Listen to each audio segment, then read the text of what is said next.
Nosotros de inmediato estamos acá con Tony Sierra Difo, a quien vamos a dar las buenas noches de inmediato. ¿Cómo está, doctor? ¿Qué tal? ¿Y usted? Buenas noches, hermano Alex, Rubí, mi colega y amiga, Placer. y a ustedes, amigos televidentes, muy buenas noches.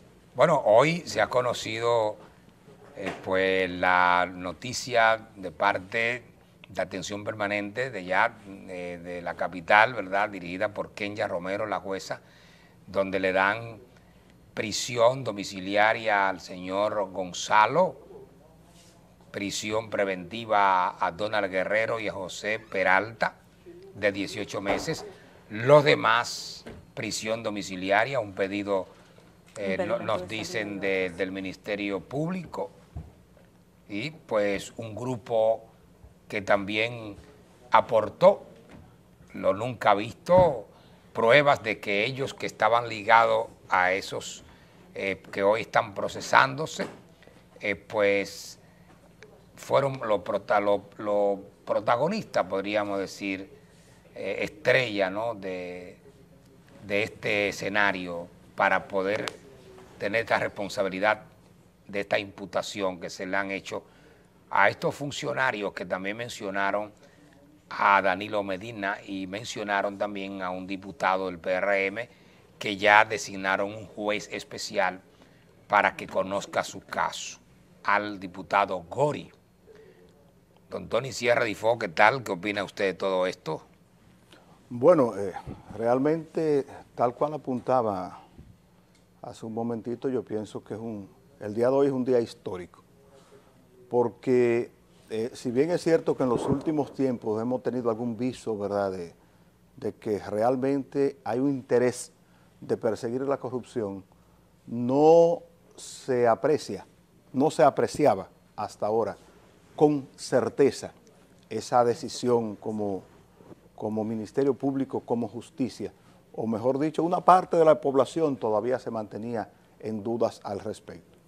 Sin embargo, el hecho de que haya un proceso que tenga 20 imputados, una parte importante de ella es funcionarios de un gobierno recién salido, pero 3 de ellos ministros de primer orden.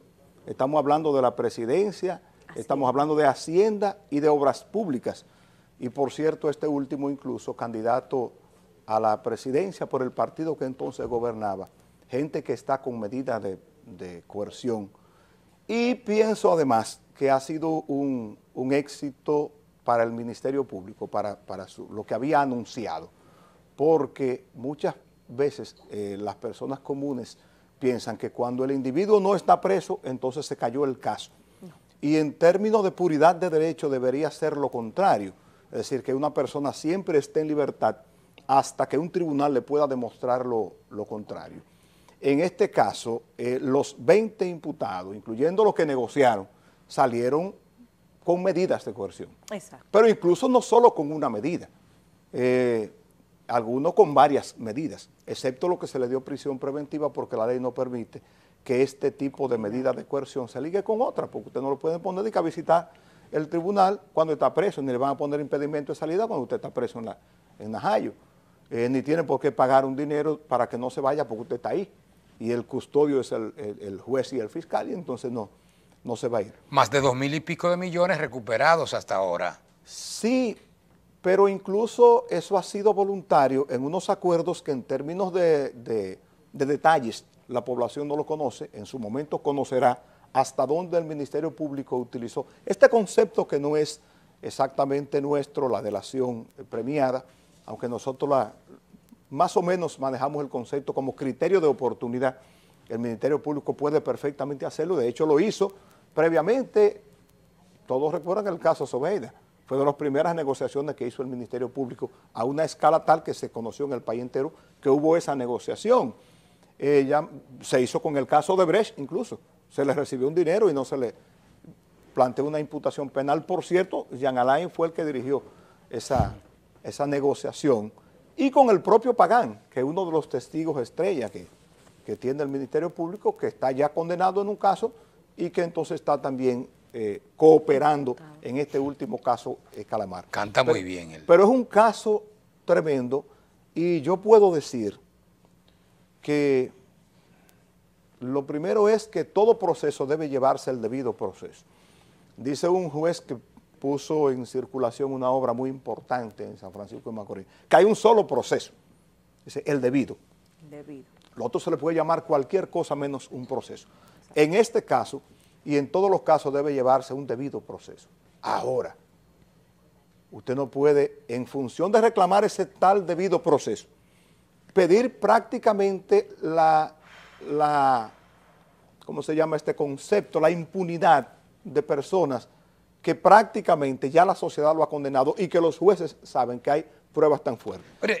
Hermano, doctor, Gonzalo Castillo recibió una prisión domiciliaria, pero hubo uno de los testigos estrellas que aportó la prueba de que le entregó 3.900 millones para la campaña.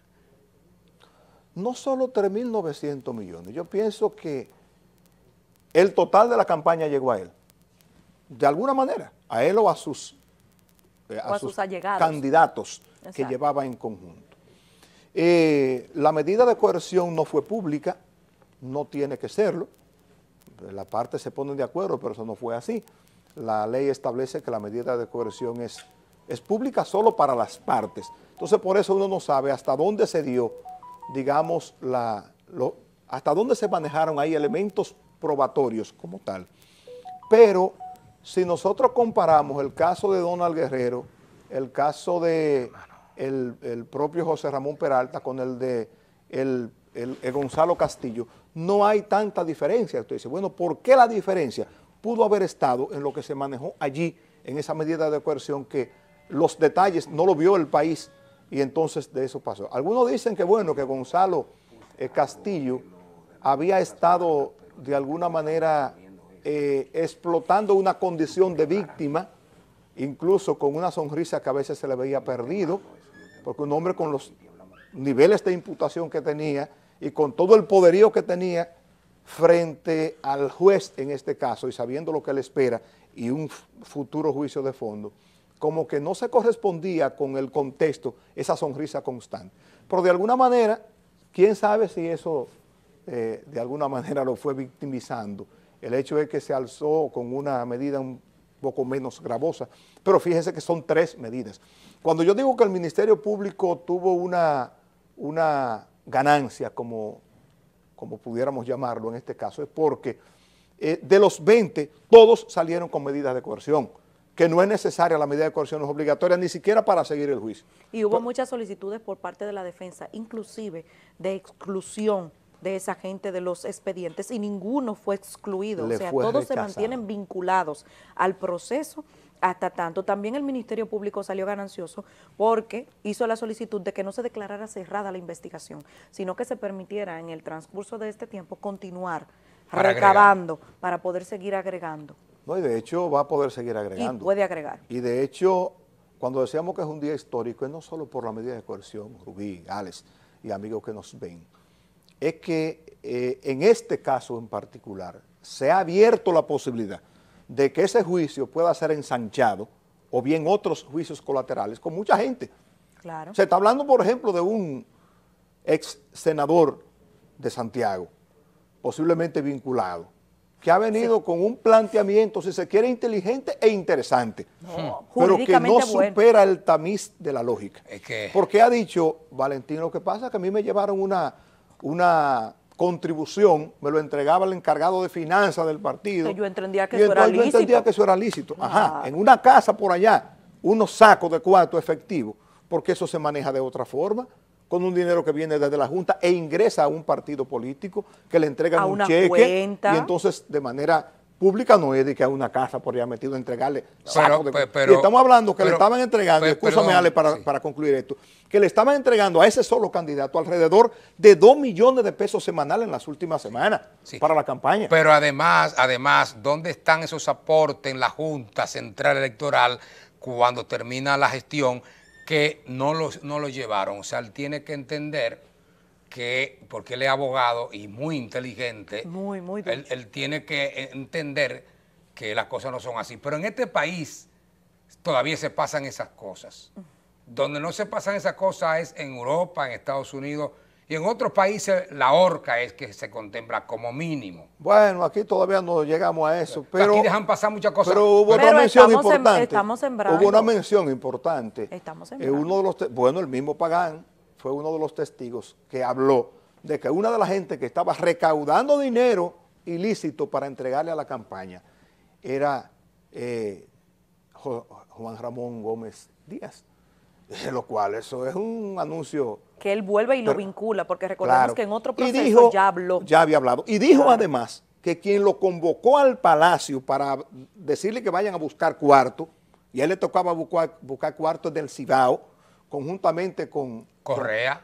Con Correa de Norte en ese momento. Que debe de estar. Fue Danilo Medina quien lo llamó allá.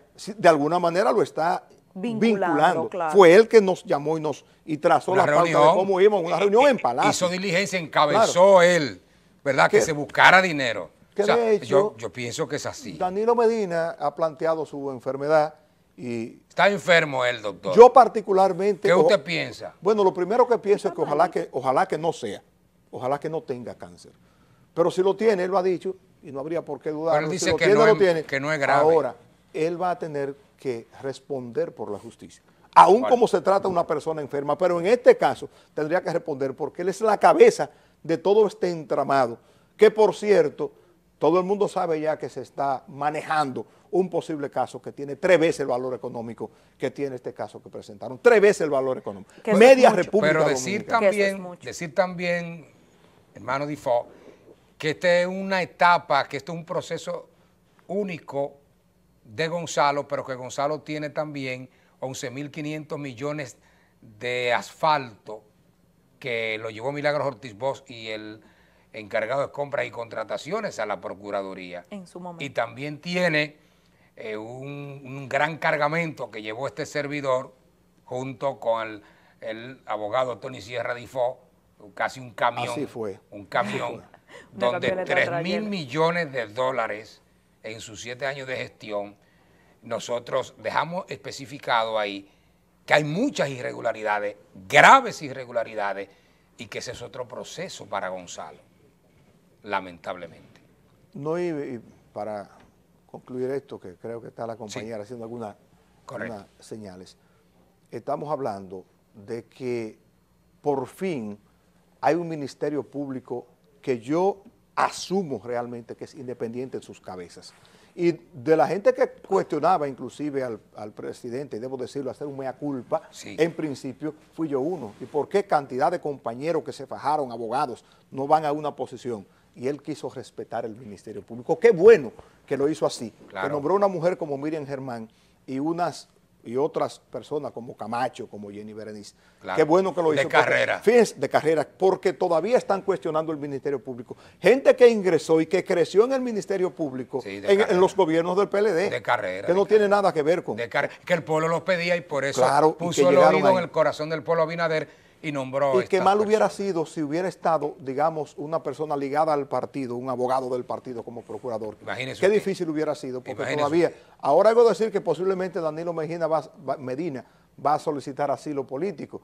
Bueno, sería el extremo, pero no me duda nada de esta situación. Bueno, esto también ha dejado un aprendizaje y un mensaje al sistema político, demostrando que hay que darle oportunidad a los cuadros políticos, a los que hacen vida política, a los que están arraigados en la población como comunitarios y que están en la actividad política, que aquellos que vienen y cogen cargo con dinero que luego está destruyendo el sistema político. Ya el sistema político con esto se ha dado cuenta que no sirve llevar diputados o llevar altos funcionarios al gobierno, que lo que van es con su mala costumbre a empañar, ¿verdad?, y a llevarse el erario público. Y que por fin hay que dar la oportunidad en el sistema político de todos los partidos a esa gente que sabe buscar votos y que sabe llevar a un enfermo una receta y que sabe ser comunitario y comunitaria. Yo pienso que ese es un mensaje también que el sistema político se está llevando para que por fin no venga gente con dinero para que este país continúe como anda, sin congresistas con visión, haciendo esfuerzo por tener las políticas sostenibles de planificación y de desarrollo de este país, y por tener los municipios y las provincias abandonados porque se apegan a otro sentimiento que no el crecimiento provinciano, municipal o del Estado Dominicano. Yo pienso que es un gran mensaje que ahora, con esa ley de partido, van a tener que poner mucho cuidado quienes quieran seguir usando los partidos para limpiarse. Mensaje para todos, incluyendo el propio partido oficialista y sus funcionarios, que también deben tomar este consejo para sí. Dios bendiga. Gracias, muchas gracias, querido hermano. Cuídense mucho, jefe. Al análisis de don Tony Sierra Di Fox.